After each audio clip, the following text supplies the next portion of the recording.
everybody, I'm Lisa Young Sutton and welcome to the It Starts With 3 Cards video series. Woo! Each week I'm going to be laying 3 card lines, and rather than simply sharing an interpretation, I will explain how one arrives at an interpretation. Alright, so they are all going to be like daily draws, and then at the end of each video I will explain how that same 3 card line could answer some commonly asked questions. This is going to be fun, so let's get started. All right, so to begin this educational series, I am just going to start with a typical daily draw asking the question, what would you like to draw my attention to today? All right, now who's the you? Who am I speaking to? I'm speaking to the ethereal realm of spirit, to the universe, to God Force energy, the Akasha, that which connects us to infinite intelligence.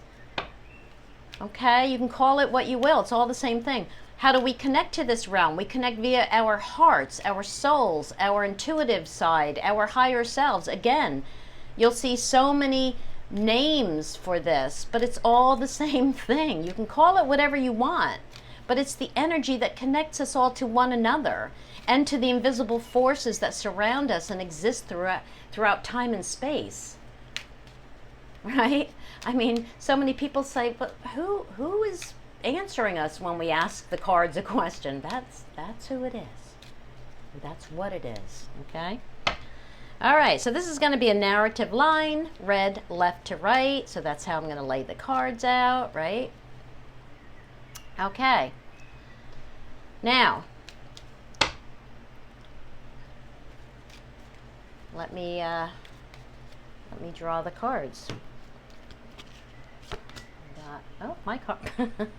Oh, that's good. That's good, because this is gonna be great for this first video. This is gonna be fantastic. Oh yes. All right, so now if you want to participate in this series, go ahead and pause the video and go get your deck. And if your card is number 28 rather than 29, go ahead and lay that out with these other 2 cards so you can really get a feel of what this line would be saying to you. Okay?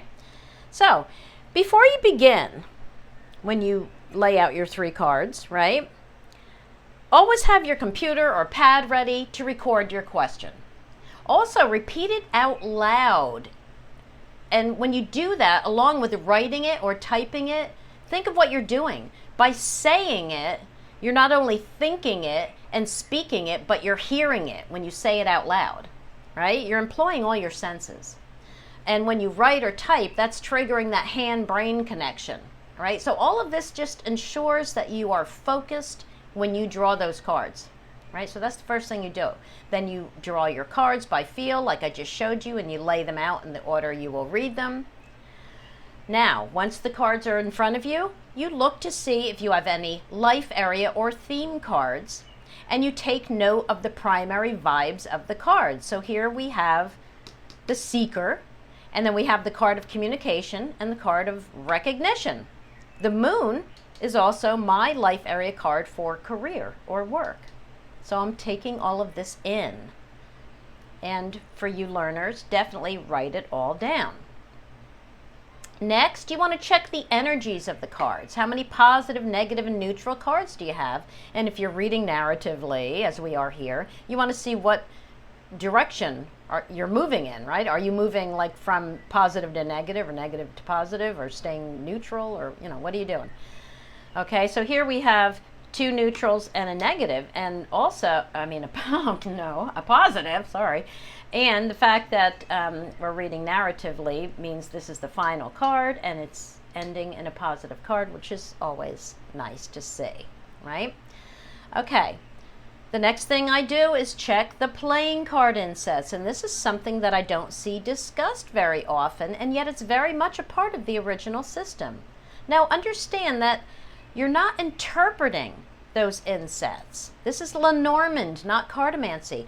But you will gain insight by the vibes of the suits, especially when you have 5 or more cards in play. But even with this series of only 3 cards, I'm going to get you in the habit of looking at them, because they can still give you some information. I mean, okay, this deck, with only a few exceptions, is in perfect alignment with the Germanic suit vibes or essences. For example, if you have mostly clubs in a spread, you know you're looking at difficulties, conflict, adversity, right? If you have mostly or all hearts, you know you're dealing with hopes and desires and feelings, things that touch your heart, right?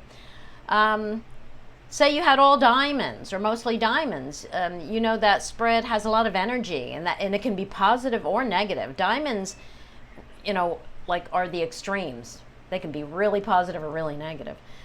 But either way, they bring tension, excitement, and a need to be cautious to the reading, right? And then mostly spades, which we have here, we have 2 spades and a heart, indicate growth, progress, security, and the little things that make life worthwhile. That's spades, right? So, you know, mostly you're going to get a combination of suits, but you want to see if there's a suit that dominates. And as I said, as I said with the energies too, which direction are you moving in, right? When you read narratively. Okay, so right away with 2 spades and a heart, I know that I'm dealing with comfort and security and progress, and it will touch me emotionally.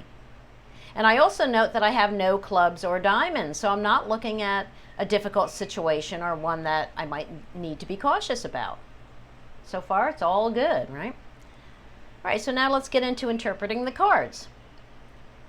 First, what does it mean when your card, or the primary significator, or the seeker, whatever you want to call it here, what does it mean when it falls in the line? Well, there has to be a reason.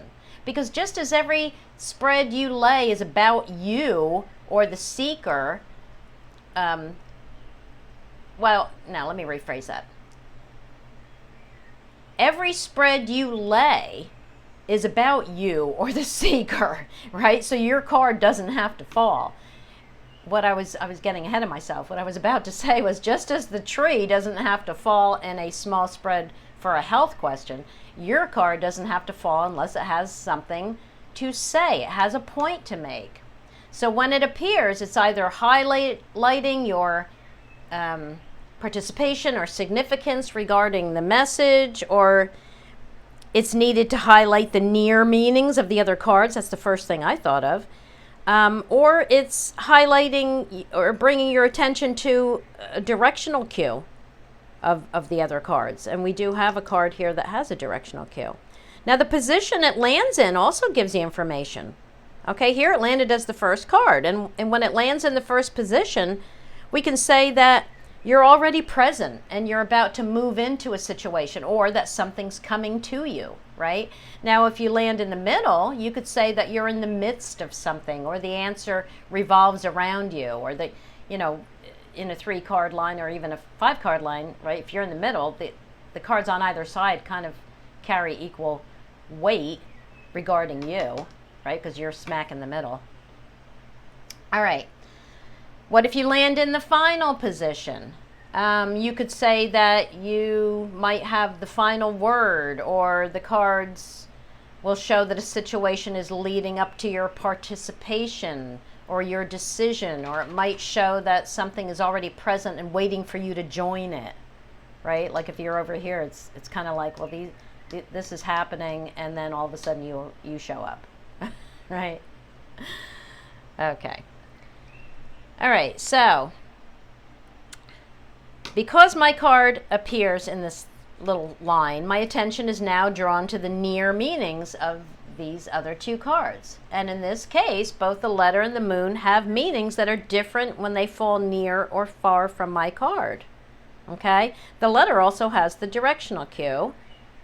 And directional cues I may or may not consider when I only have 3 or 5 cards down, because I'm primarily focusing on my specific question, and as always, card order and proximity take precedence. Okay, so having said that, what does the letter mean when it's ahead of the seeker's card?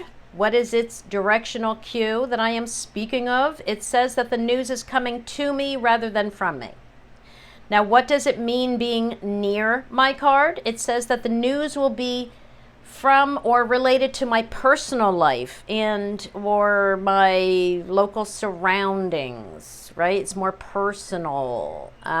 When it's far away in a grand tableau, it refers to news that's more impersonal or coming from or related to something outside of your local surroundings, your, local environment, your everyday life, however you want to say it. It's more likely to be of a formal or official nature when it's far, all right? Okay, now what about the moon? The moon being near is highly auspicious because it's shining on your card. As the card of how you're perceived by others, it says that you're being appreciated, noticed, you're being valued, maybe respected.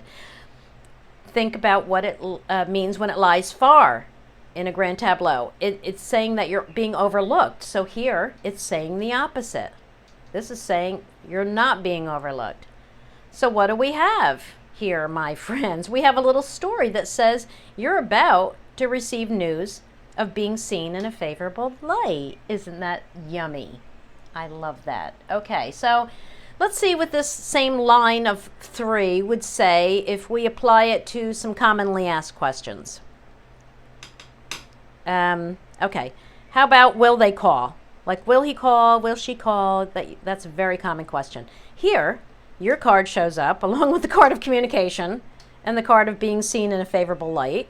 So, yeah, they're recognizing you, they're thinking of you, and they're going to communicate with you.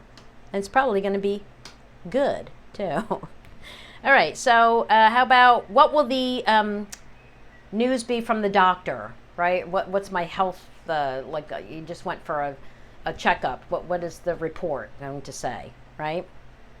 This would say it's going to be favorable because the moon is a positive card and there are no negative cards here to say otherwise, right? So it's going to be good. What did they think of me? Or what did they think of my idea, right? How about that?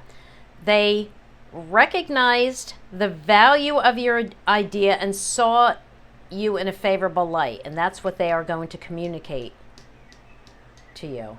Okay, how about what would the outcome of my job interview be? That's a very popular question.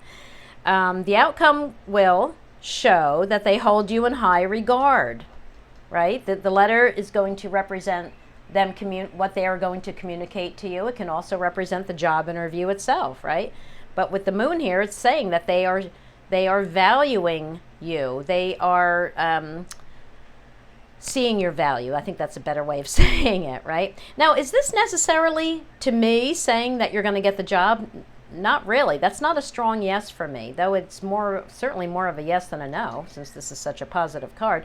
But it's kind of like saying to me that that they are holding you in high regard and they see your value, and even if you don't get this job, they may offer you something else, right? Something like that. It's like it's showing that you qualify and you're being noticed, you're being considered. So stay positive because the moon always says that it has something good in store for you.